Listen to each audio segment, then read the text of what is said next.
Good evening, everyone. My name is Vernisha Jones, and I am the president of the West Garfield Park Youth Council. The West Garfield Park Youth Council believes that we are the solution to the violence in our community. West Garfield Park Youth Council is sponsored by Fathers Who Care, which is a nonprofit organization located on the west side of Chicago, within the West Garfield Park community. Again, everyone, my name is Vernisha Jones, and I am the president of the West Garfield Park Youth Council. The West Garfield Park Youth Council is comprised of 15 youth from our community whose focus and concern is the youth leadership and voice within the community and addressing the issues of violence prevention. We invite people from all over, especially youth, to come and see what we're all about. Our show will be scheduled every Thursday. Again, that is every Thursday at 7 p.m. We would like to encourage calls from people watching to leave their questions and comments at 312-738-1060. Again, that number is 312-738-1060. We can also be viewed online at www.cantv.org/live. Again, the website is www.cantv.org/live. Well, everyone, I know you noticed this well-educated man sitting aside of me. Instead of me introducing him, I'll allow him to introduce himself. Hello. My name is Reverend Ira Ackrey, and I'm from the Greater St. John Bible Church. I'm in the West Side. I'm on the West Side working for the same issues that you guys are working on. I'm also the co-chairman of an organization called the Leaders Network, and I am so excited that you have me on tonight to talk about some real important issues that our community needs to discuss. Thank you so much, Ms. Jones. No problem. Thank you, Pastor Ackrey, for being a guest on tonight's show. Again, everyone, my name is Vernisha Jones, and I am the president of the West Garfield Park Youth Council. You are now watching a live interactive call-in television show brought to you by CanTV 21. During the next 25 minutes, we are going to discuss the topic of the plight of African American community and what is needed in order to unify our people. I invite our viewers watching to call in with your questions and comments at 312-738-1060. Again, that is 312-738-1060. Our phone lines are open so everyone could call in and give us your questions and comments on the show. So today's topic is the plight of the African American community. So, Pastor Ackrey, we have some questions that we want you to answer. We're going to go through some different stuff, and if you have anything you want me to answer as we're going through, if you want my feedback as a young person, sure, you could just throw it back at me. So our first question is, tell our audience, who is Pastor Ackrey and what is your purpose for existing? Well, number one, I've been called by God to be a minister, and I've been called in this present age, in this present era. I'm a student of Dr. King. I was trained in social justice by Reverend Jesse Jackson, who's also a spiritual son of Dr. King. He taught me my social justice knowledge. But in the ministry, Reverend Johnny Miller, he taught me, the leadership role of being a pastor and the functions of, trying to serve a community and serve a faith community. I'm here just to do God's will and to live out my purpose. And my purpose is to bring the gospel and shed light in dark places. It's mighty dark, and it seems like it's getting darker. The election of Trump has made so many people become somewhat despondent and nervous and apprehensive about the future. And so we must be prepared to take charge of our own future. We must not wait on Superman to save us, and we cannot wait on the oppressor to liberate us. So we got to fight for ourselves. We got to unify. And as the Leaders Network does, we collaborate and we try to bring the faith community together, stakeholders of the community together, to fight for our own liberation, to speak truth to power. And we got three pillars: leadership development, excellence in education, and economic empowerment. We need some money. Yeah, that's true. Well, I see we have a caller. We can take this first caller. You got callers coming in quick. All right, bring it on. Well, we can take the first caller. They can give us some of that good wisdom. Hello? Hello? Question or comment? How are you?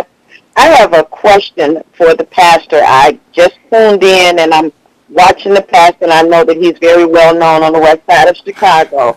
And Pastor, I have a question for you, and my question to you is, considering the recent presidential election, what can we do to bring hope back to those who feel hopeless? That is a very good question. And the truth of the matter is this. Sometimes, now I was a delegate for Hillary Rodham Clinton, but it wasn't because I thought she was the best thing since sliced bread. But I thought it was a golden opportunity to have her voice and advocate for our people.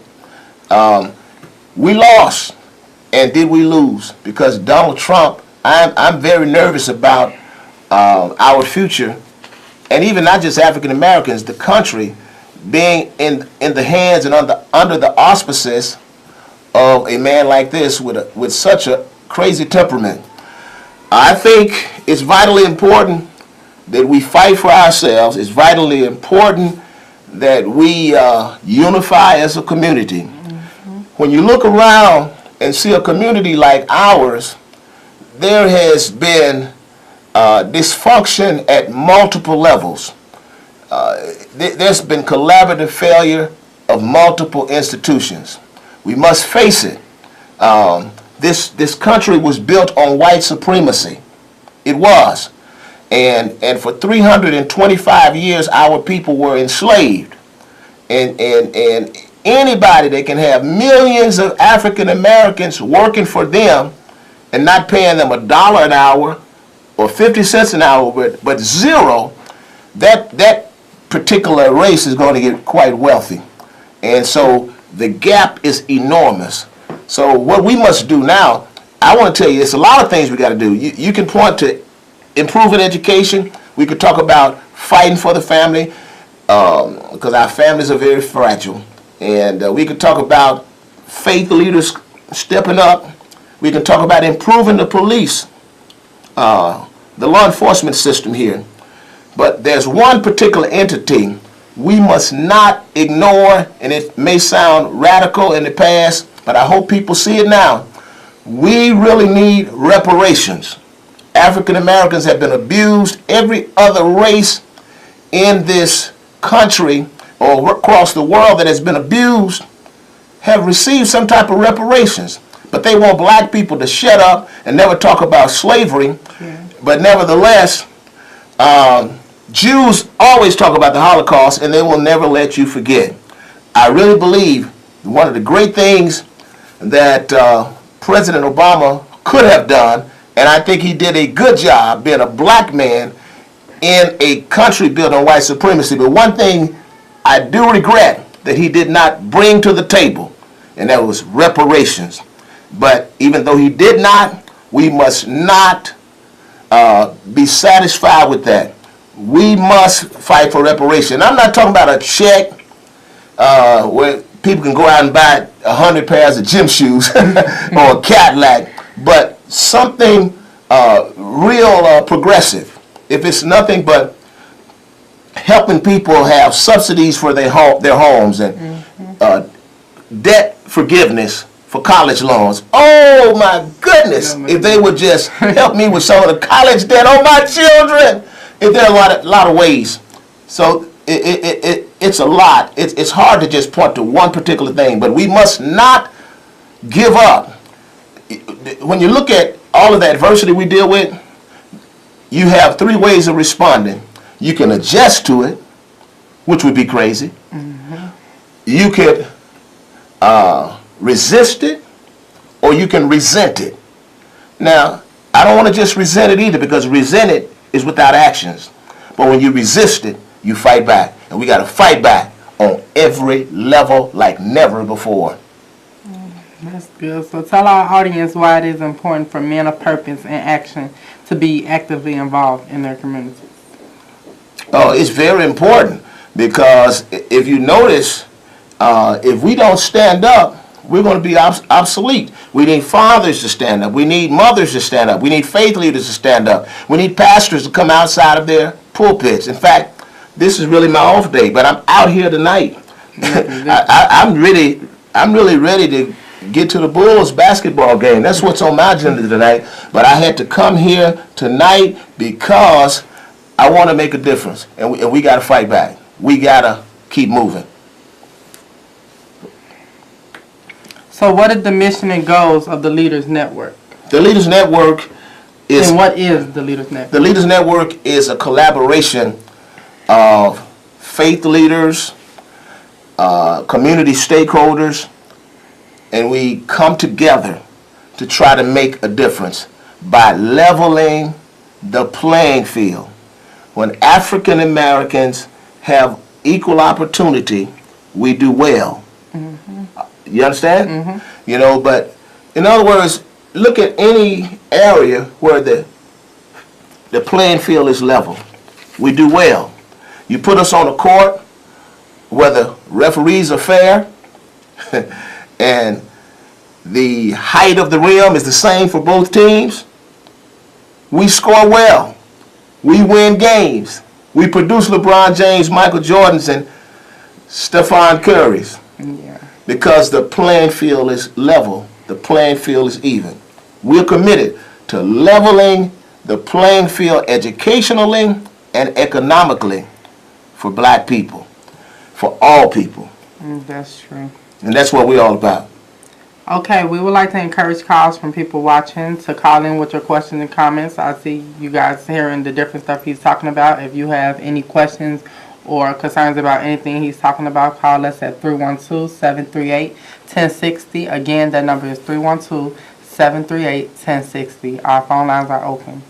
So what common cause can the African American community rally behind to finally unite? Like, what can we do to finally come together to do something about what's going on in the community? Because I know you're hearing about like the different stuff, the killings and all that type of stuff that's going on in the community. So what do you think we need to do as a community? Young people and more mature people.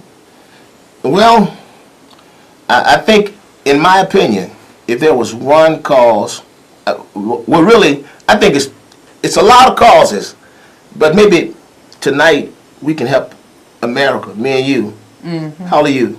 19. You're 19. I'm 51. You know, there's a couple years difference between us. So we sit here tonight, maybe we can solve the problems. I think economically and educationally, those are the two entities that will help us bridge the gap. Because right now, the wealth gap between African Americans and whites is just enormous. Whites in this country, the white household, they have about $111,000 as their wealth representation. Black families, their households are worth about $7,000, and Hispanics $8,000. That's a big difference. Whites are 16 times more financially solvent than us. 16 times. And people wonder why there's so much violence. It's because of the social despair, which breeds the violence.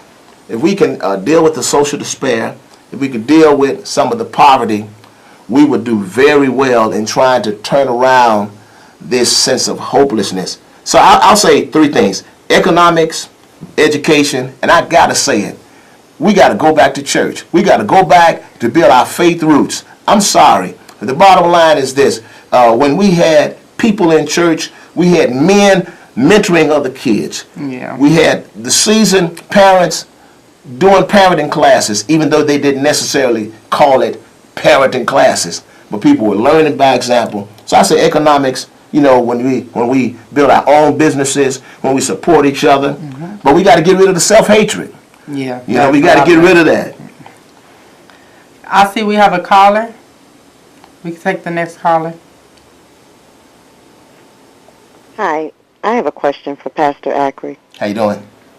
I'm doing just fine. Pastor Ackery, I got a question for you. My question to you is, with everything that's going on and with the new president that's getting ready to go into office, President Trump, don't want to say the name, but what do we have to do as an African American people? What do we have to do in order for us to come together to be able to deal with what is getting ready to take place? Because I personally believe that a lot of stuff is getting ready to take place once Trump goes into office, and then I don't think everything is going to be so good. So what do us as people, what do we need to do to make a difference so that we can be able to hold each other up? Because I believe that we're going to have to hold each other up when this president goes into office, because I don't believe that he's going to have our best interests at heart. And I just want to hear what you have to say, because I'm really enjoying listening to you on the show. Please tell me your feelings regarding that. Let me tell you, thank you so much. That's a very good question. I think we all are a little apprehensive, because the truth of the matter is, I'm trying to use my words carefully, but Trump is a nut. He's a nut. And we must just face it. Here's the deal. We must, as I said earlier, we must use this as a time to organize. And here's something else I want to throw out there. We must take back our communities. Yes, there is police brutality. Yes, there's police violence. But let me tell you something. As I said earlier, this country is built on white supremacy. We've just been blind for a while. 325 years, 350 years, whatever it was, we were enslaved. And we have, as a people, gone through like phases of a freedom symphony. First phase is liberation from slavery. Second phase is the end of legal segregation. Third is the phase wherein we secured the right to vote. Now, the fourth phase is access to capital. Money does matter. We've got to learn how to support ourselves, because ain't nobody going to give us nothing. Nobody's going to give us nothing. We've got to learn how to have our own businesses. In fact, I'm going to give out a free shout out to Malcolm Crawford, AAA BNA, the Austin African American Business Networking Association. We are fighting so that we can have a place in Chicago where black people can go, where all of the businesses are owned by African Americans. Yeah. We have Chinatown, we have Little Village, we have Little Italy, we have Polish Town, we have Greek Town. Everybody's got a town but us. We need to have a place where we own the businesses, where we are building our own capital, and where we are hiring and not allowing people to come in our communities, make money, and take it back to where they live or send it overseas. Come on, talk to me, somebody. Yeah, that's what they was talking about in one of my daddy's meetings. I don't know if you ever come out to his community forums. We having one this Monday coming up, but that's what they was. Sure. It's a store supposed to be coming out where Moore North used to be at. Sure. A store supposed to be coming there, and the man that's supposed to be running the store came in and he was talking to the people at the meeting and telling them how they was going about how they was going to be hiring people and different stuff in that nature, and they was talking about how he should hire different people, like keep it with hiring people in the black community instead of going all outside of the black community to hire people to work inside of our community. So I feel like that's a good idea, and I think you should come to the meeting because I think he's going to be there again. He was just all right. And I see we have another caller. We can take this caller. Hello? Yes, question or comment? I have a comment. Yes. Is that Joe? No, this is Milton. All right. How are you? All right. Hello? Yes. Yes? Yes. He just said that we have to get back to the church. Hello? Yes. Turn your television off. Turn your television off and then ask your question. That's how you do it.